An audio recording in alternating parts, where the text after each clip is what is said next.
Okay, so this is going to be a quick video. Let's say that you recorded a video with your cell phone and you recorded, like, say, yourself playing music. And so for this tutorial, I'm going to use VSDC Video Editor. It's a free editing software. There's a pro solution that you could pay for. I don't use that. I'm going to use the free version for this tutorial. So you could just exit out of this when you open up. Once you download and install from, I believe, you could just search in Google VSDC.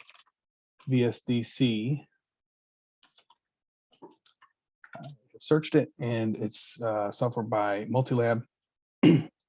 Look for this blue label. Just head on over to this website that downloads video editor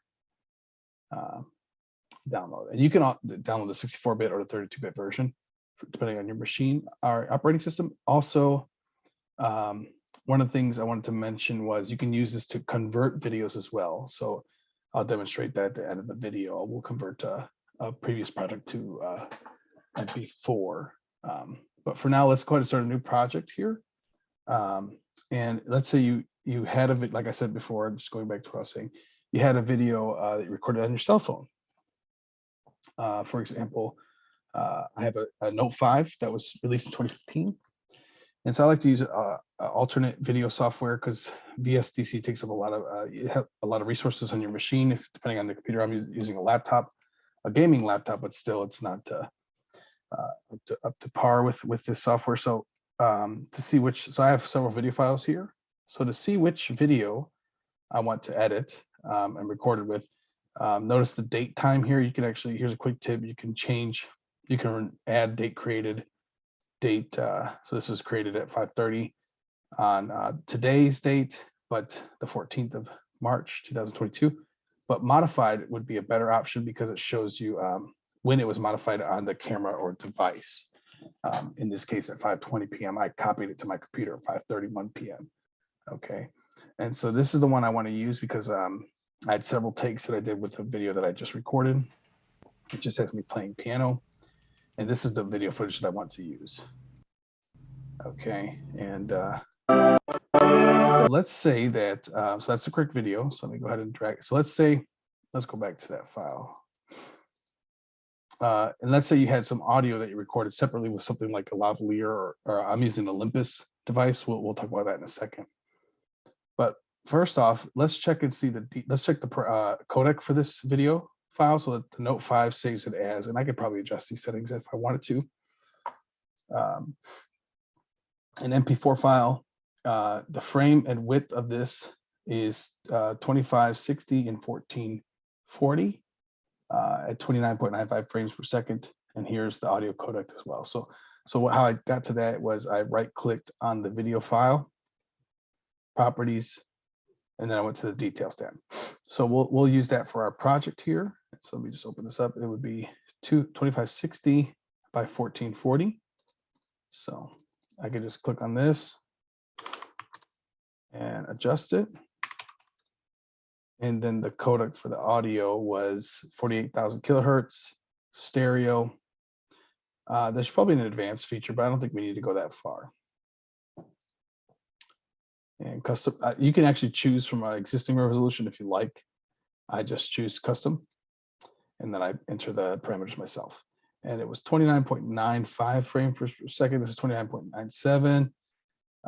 It's close enough. We'll just use that. And then I'll call this VSDC tutorial short. This is a quick version because I have a longer version. It's an hour and a half if you want to watch that.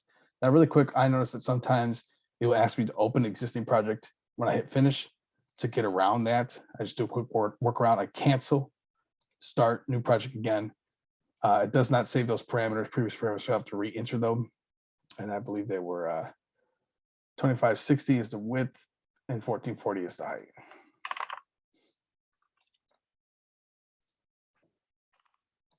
Okay. Everything else looks good. And so then if I finish, it should open a new project. And so you can exit out of this brief sequence wizard.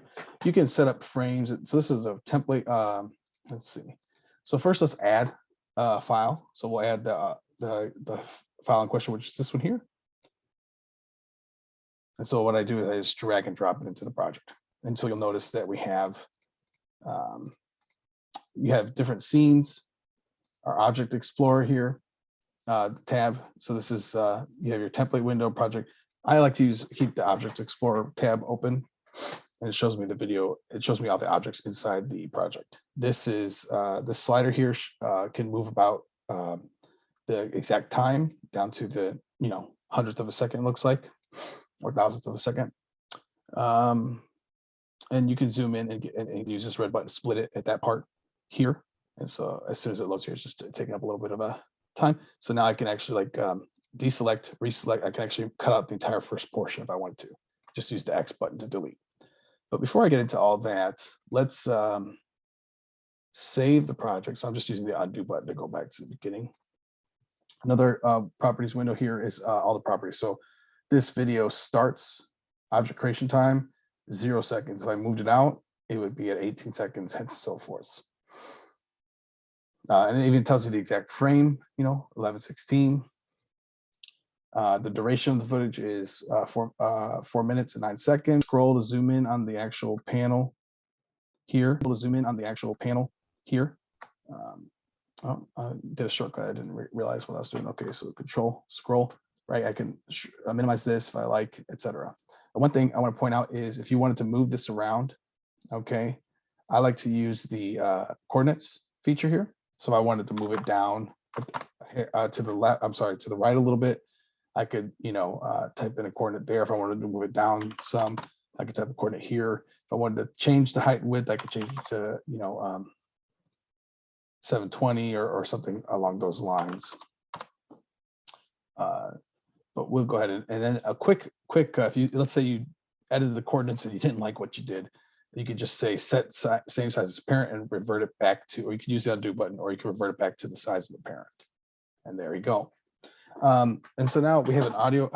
So what I did is I recorded this footage, and at the same time I recorded with my Olympus, right? And I have an actual boom mic set up. If you look at my long video, you'll see the boom mic and how all those devices, you can see all those devices, and I kind of showcased them in the long video. So let's go ahead and open up this. So that I'm pretty sure this is the file that I need. That was sequenced. That would be sequenced with this. Now they're going to be out of sync a little bit because I started recording the audio at a different time than the video. The video started first, and we can hear that because now there's going to be a bit of a lag here. So bear with me because my computer's not as powerful. But you should hear a beep. That beep. So that beep right at 10 seconds is the is me turning on the Olympus. So what I can do is a quick, just really quickly to sync this up. I can move it out to 10 seconds. The slider here. Okay. Just in case, to prevent this from crashing, let me save this project. I believe I saved it as, yep. So I like to save it on my desktop in a project folder instead of the default one. It's entirely up to you. Video editing tutorial. Okay, so here is the short. So we'll save. So now our project's saved. So since this slider is already at 10 seconds, I can snap this audio file. This is their second object here. It's audio. It's a WAV file. And if you want to see the details of that, I can just right-click this. Actually, it's a Windows Media audio file. And if you needed to convert that, you can use something like VLC to convert it. It's entirely up to you. VSDC tends to handle a lot of different file types, so you should be fine. It's 32 kilobits per second. So those are details of this for the codec of this audio file here.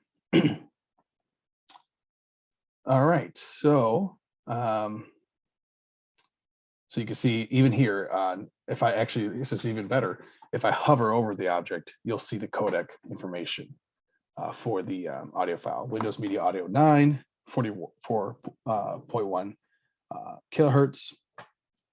It's a mono channel. The bit rate 32 kilobits per second. The duration is 4 minutes and 7 seconds. And then if I want to see the codec, and so it shows me the video and audio codec for the video file. When I hover over the video file here, you can see that it's 2560 by 1440. MPEG-4, and 24.9 kilohertz and 48 kilohertz for the audio and 24 for the video. So, but like I said, I started that Olympus recording about 10 seconds in. So let's go ahead and play the video and see if they're in sync. And if they're not, we'll hear an echo. So you can see that Take two. the Olympus was a little bit ahead. So what I can do is I can zoom in here, and I like to use this instead of like control. And so then here on the slider, I'll just use the arrow key. So I highlight that. I use the arrow key to move it left or right. And so I'm going to move it to the left. Let's go to about 9.6. Okay, half a second or so, maybe less. Let's see how that sounds. Take two. So again, I believe I went the wrong direction. I need to go to the right. So let's go back to 10:10. Excuse me. So we'll move out to half a second here to about 10:5:10 there. So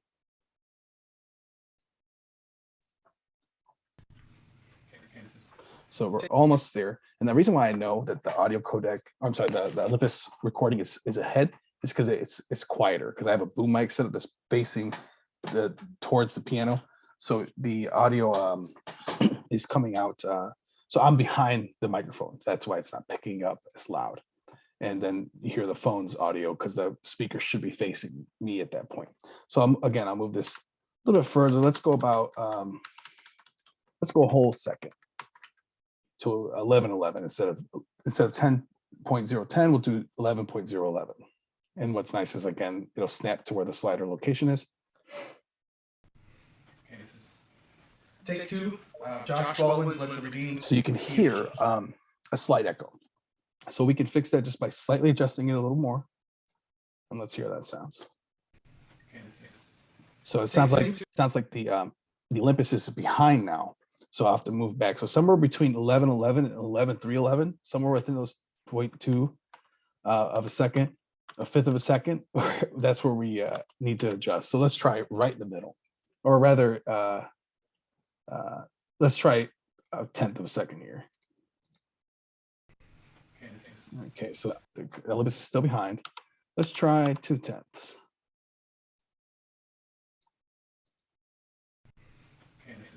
All right, so it's really close. So somewhere between 11.011 or 11.111, right? So let's try 4/4.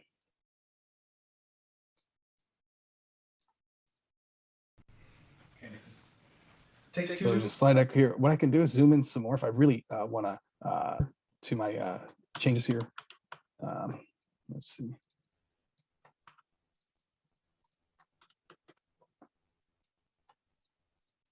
So you'll notice I just saved there.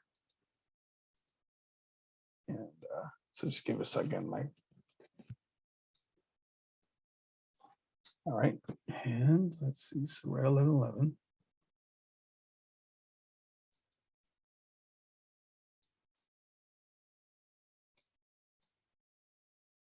So it looks like it snaps at every, in between these adjustments here. I wonder if I can change that. If not, I could set the duration, right? I can actually go by the, so what I'll do here. So I have, so this is the video file. Here's the audio file, I have it selected. And so I'll go into object creation time. I'll change that. So if I do 11, it'll snap it to that time. So let's move it out a little bit. Let's try 0:21, or I'm sorry, 21. And let's see if that, and then I enter, and so that adjusts it, because the slider is going by these intervals, right? But I want to go in between, so I can actually adjust it manually here, right? So looks like the object didn't move out. Let's see, 21. There you go. Let me just double check. 11. Okay, moves it there. 21. It moves it there. It looks like it stamped it right to the 44. So maybe I can't. Maybe I lied. Looks like I cannot adjust it. So I have to go somewhere between here and there. Take two. Josh Baldwin's Let the So you can Redeemed. hear a slight echo there. And let me try moving back to 10.9.7. Hear how that sounds. So it looks like we're stuck with these intervals. Maybe another software. Take two. Josh Baldwin's Let the Redeemed. Actually, that's pretty much on. I don't think, I mean, I could try and get it even better, but that sounds really good. Take two. Josh Right, it Baldwin. sounded even better. Maybe I need to go back to 9.4.4. Take two. Josh Baldwin's Let the Redeemed. Okay. I mean, that is right on. So I don't even need to worry about the in-betweens because we're right on. Let me adjust it to a tear lower and let's just see how that sounds. Take two. Josh Baldwin's Let the Redeemed, key of G. I don't hear any delay at all at 9.10. I bet if I even adjusted it back one more, it would still be really close. Take two. So I hear a little bit of an echo there. Let's play it one more time. Take two. Josh Baldwin's Let the Redeemed, key of G. So it's slight. So like I think I like it best at the 10.9.10. So you can tell it's you know, a fraction of a second. And I think that this is, I mean, the ears can't really tell the difference. So I think this is fine. We'll do it there. One thing I want to point out, let's see, if I wanted to, I could mute this audio and just use the track itself, because you'll notice, like, if I would not have done it, this is how I sync them up. I guess I could automatically sync it in some way. I don't know that on this software there could be a tool to do that, but I just did it by ear. And so I leave both audio tracks on. And so here, if I highlight the video track or the video object, I can go to don't use audio. You just got to scroll down in the properties window here. And same thing with the actual audio object. You can turn that off too if you wanted to, or you can even change the volume. You can lower it to so many decimals, etc. I'm going to leave them both on, but I just wanted to show you that you could mute the audio for the video. So that way, when, let's say you're playing guitar, you know, your strums will be, and your vocals, everything will be right in sync with the audio if you're recording separately. Or let's say you're doing like a speech or a sermon or something like that, you'd have your audio track synced up with the video, because the video might catch other things like people talking and things like that. And if you have a lavalier set up, you're just going to catch the person talking on the audio track, and you don't want that to be out of sync. So this is the most effective way that I've found to sync up my audio and video. Okay, this is take two.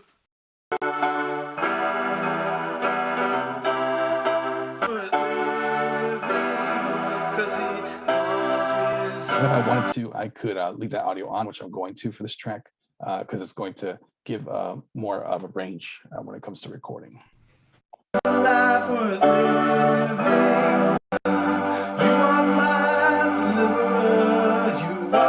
Audio is much louder.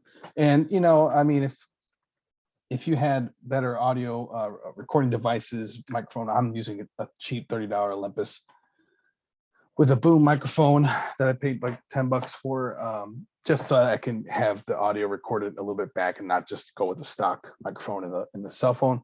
The cell phone probably has a better microphone anyway. I just do this to kind of expand or amplify the audio of the video itself. I could have just done that by turning up the volume on the video object. But yeah, that's pretty much concludes this. Let's go ahead and save this and export. And I said I was going to show you guys how to convert to MP4 if you needed to. Because what I'm going to do is I'm going to save this as an AVI file, right?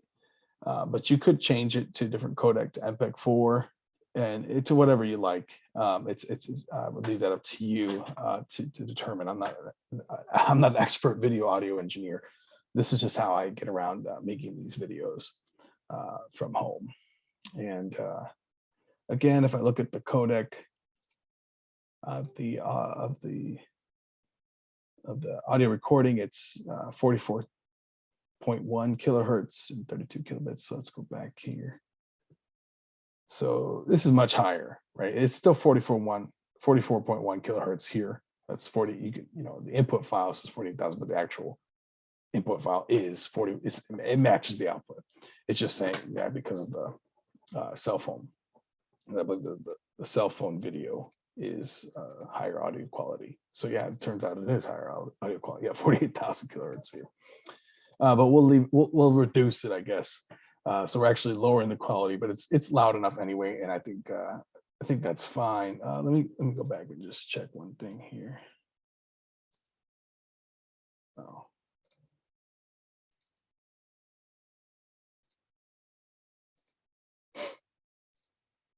Yeah, 256, 48,000. So actually,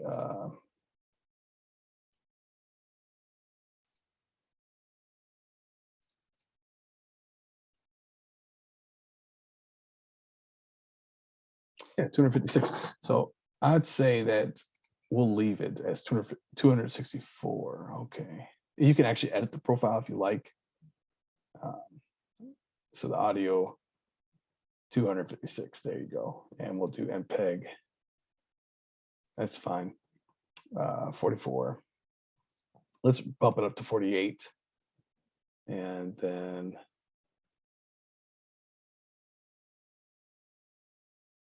yeah, I'll leave it as this. And let's go ahead and change the name here to that was weird. Change it to, there you go. Okay. So now I can apply. And so we'll be increasing the bit rate for the audio on the actual the Olympus recording here. 32, 256. Okay, good. So that's really all I'm concerned about. The video is fine. Output is still the same. Frame width, we didn't actually adjust that or anything like that. Okay, so then once you're ready to export, just I would actually advise that you change the name of the output file. So in this case, I've already saved the project in my desktop here, and in the video VSDC tutorial project folder, I'm going to just save it here as this VSDC tutorial short. Here's the longer version here. So so yeah, that's good for me. And then export, because by default it would save it somewhere in the documents or something like that. I don't know if you want to rewind the video, you can see where it actually saved. Go to export, and then it'll try to prompt you to upgrade to Pro. Ignore that and just hit continue. And now it's exporting. So this is converting. So if you want to convert a video file, you could. I like to use VLC to convert my video files, but it just depends on your needs. And so, but this can pretty much do everything, if you spend the time to figure it out. But that's all I have. So this will take some time to this video at the end. So after I cut out here, you can watch the video and see the result. Okay, that's all I have. Take care.